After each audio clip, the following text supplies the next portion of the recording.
cattle band. Must be something wrong with her. Would you permit me to introduce myself? I am Francis A. Howard, Esquire. Oh, don't touch me. I can't stand men touching me. Didn't I tell you now? He loved filming and he loved making films, and that was his ambition.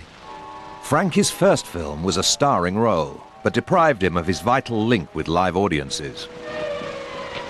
Frankie was an enormous star. I mean, you know, the idea of making a movie with Frankie was great. It's a bit eerie, isn't it? Don't be frightened, girl. I'm right behind you. He very much wanted this to turn him into a film star. I don't think it worked out that way. What was that? Isn't it marvellous, eh? I could have walked this way, I could have walked that way, but no, this is me. I think it's very difficult for a comedian who's used to, you know, being a stand-up comedian, working on, in front of and working off an audience, to suddenly find him or herself in a studio situation, which is notoriously difficult. Aren't I going to see a doctor? All in good time, Mr. Bigger. We must get our clothes off and get into bed first, mustn't we? We? Madam, I have an affliction.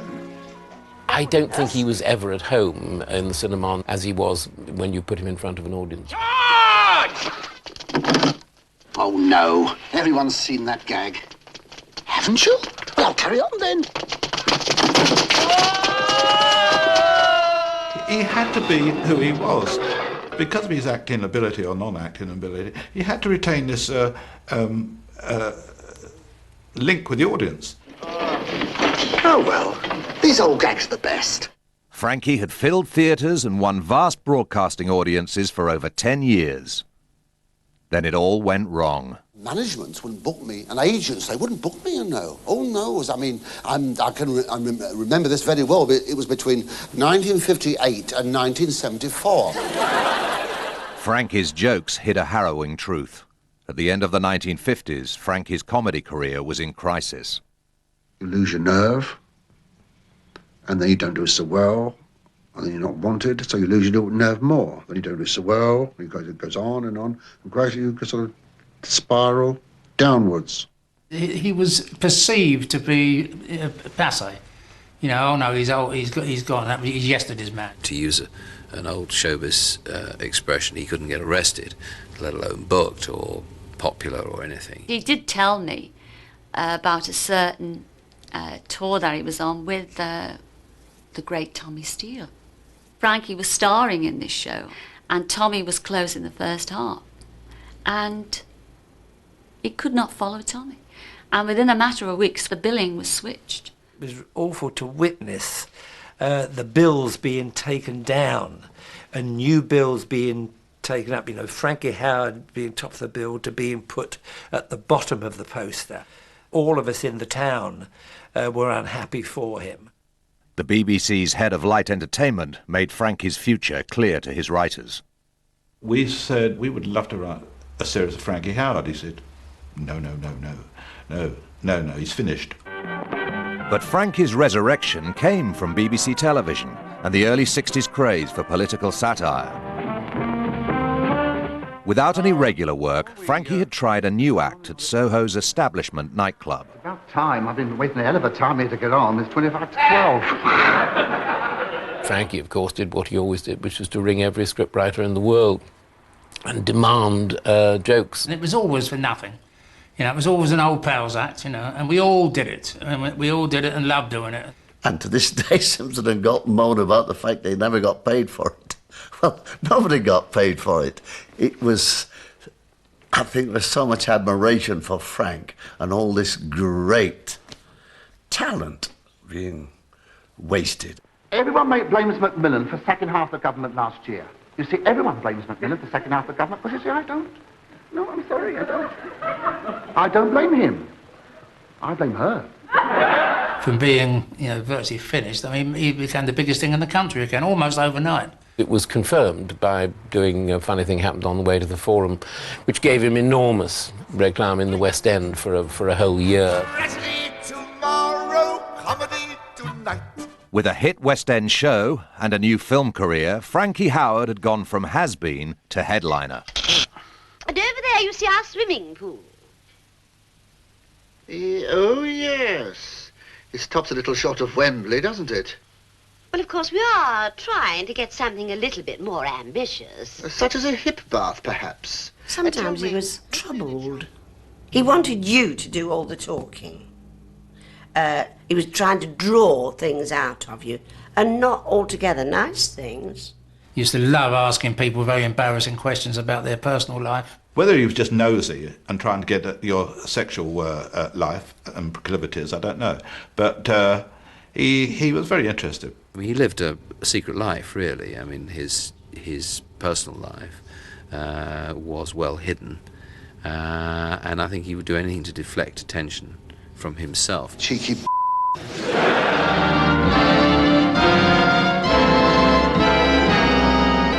Oh, excuse me, you're here. I didn't expect you so soon. When the 1960s began, Frankie Howard was an almost forgotten stand-up comedian. When they ended, he was one of Britain's biggest comedy stars. What are you doing? Blubbing. Blubbing. Ah, poor little Blub. Blubber. He's having a whale of a time. Look, if you don't like subtlety, you may as well switch off.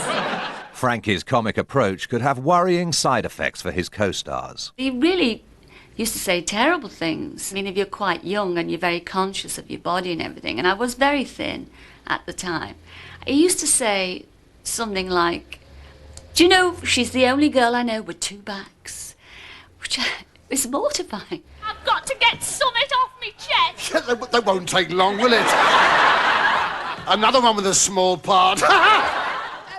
But then I'd go to my mum and my aunties and say, do you know what that Frankie Howard said about me today? And they'd go, "Oh, isn't he a card?" With nothing else for it, we'll have to do the song and dance. All right then, 1, 2, 3, 4.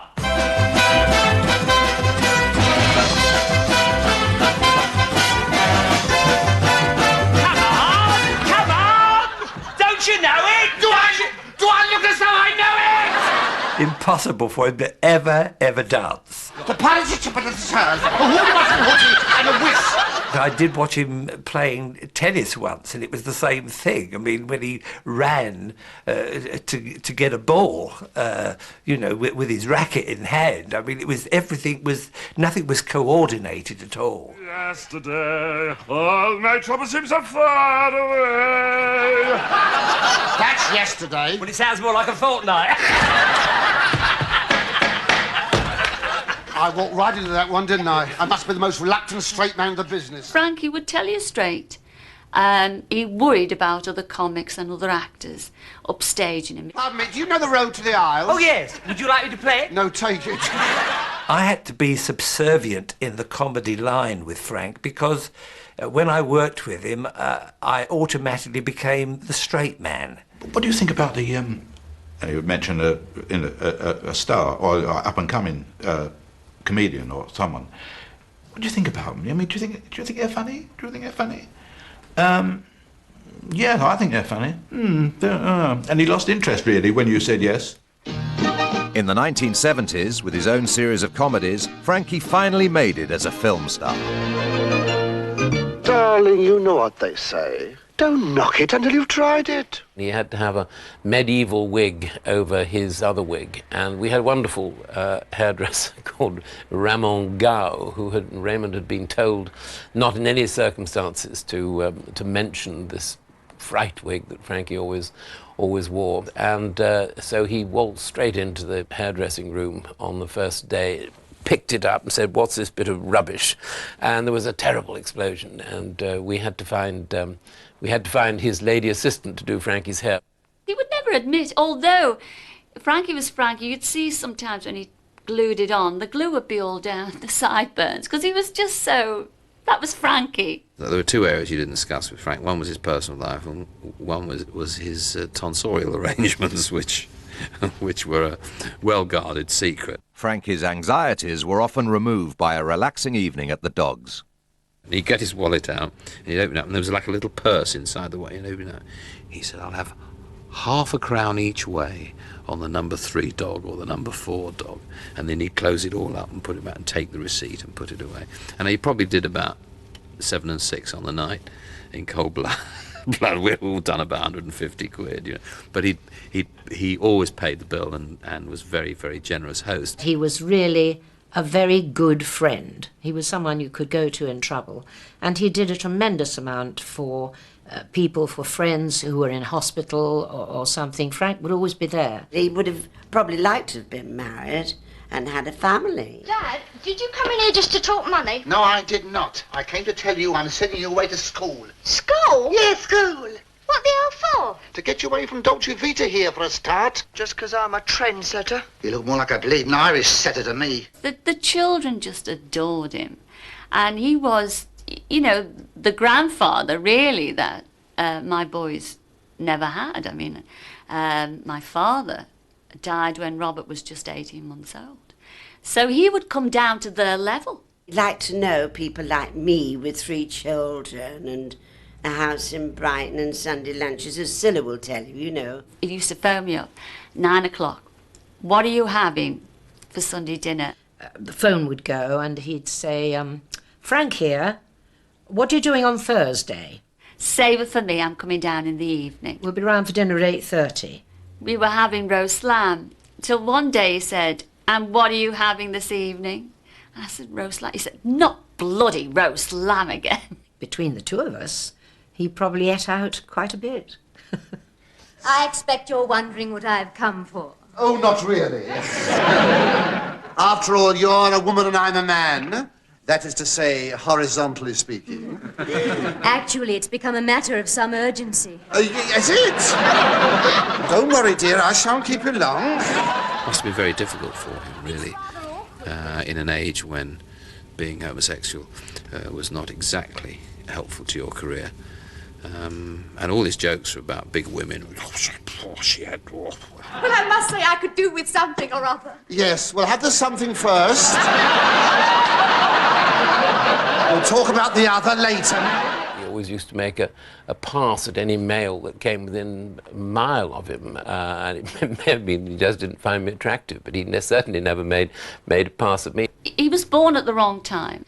I mean, he said on more than one occasion about his homosexuality that if he could take a pill, which I think this is very sad, if he could take a pill to cure the way he was, he would.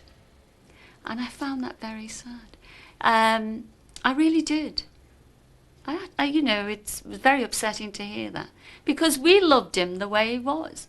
When you're young, you don't need people so much, do you? But I think when you know, sort of come to a, you know, when you sort of approach a more, when you reach a kind of a more, or when you're getting past your letters, you need somebody, don't you? Frank's manager and partner was a tremendous help to Frank.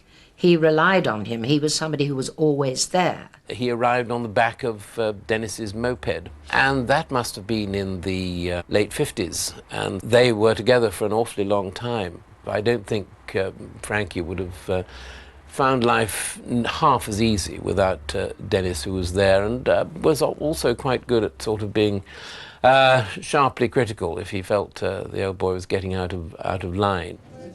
Frankie was always worried that he would go out of fashion again. But in the mid-80s, he was discovered by a new generation of teenagers and students. I said, where is this one-night stand? He said, it's the Oxford Union. Well, I mean, naturally, I thought that was a pub. He was a very funny man, and they hadn't seen him before. He was, in a way, a pioneer of those Billy Connollys and Jack Dees who now take a theatre for a season and can fill it. The audiences he never forgot were the British troops he went all over the world to entertain. We flew, I think, to Belfast, and it was all very hush-hush. Frank would go straight to the front line, given half a chance. He thought he might have owed some kind of a debt to the army because that was where he was discovered. Get your things together. This is the assistant Führer. He wants me to... Because of all the entertaining the troops. I think he resented bitterly that he didn't get more than an OBE. He used to say, you know, what so-and-so's got a knighthood, and what did they ever do for the troops? What rank are you, by the way? Sub-lieutenant. Oh, I beg your pardon. You're an officer? Yes. Oh, yeah. OK. I'll speak very slowly. Now, The armed forces were amongst his last audiences. In 1992, halfway through recording a television series, Frankie collapsed with heart disease. It was his third illness that year, but for close friends, he bravely kept up appearances. It was Valentine's weekend, actually, so I thought, well, just for love, I'll take him some chocolates with hearts on and all this sort of business. And I walked in on him, and there he was. I said, oh, thank goodness, chocolates. Oh, good. He said, I can't look another flower in the face. So I said, why? Why is that? He said, well, I was in hospital, he said.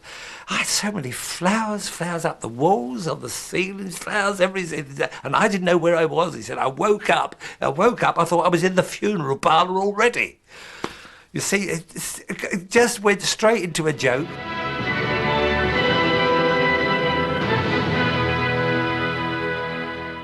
The comedian Frankie Howard has died in hospital after collapsing at his London home. He was 70. I thought he was 67, 68 when he died, and it wasn't until that Dennis, his manager partner, told me that he was in his 70s.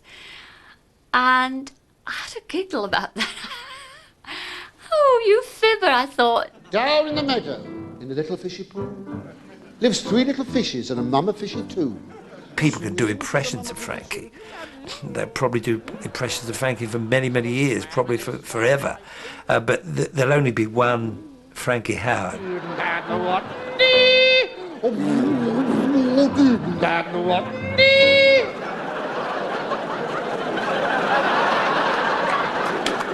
This will get to number 1 of the charts, you know. Oh, me and Madonna, no problem.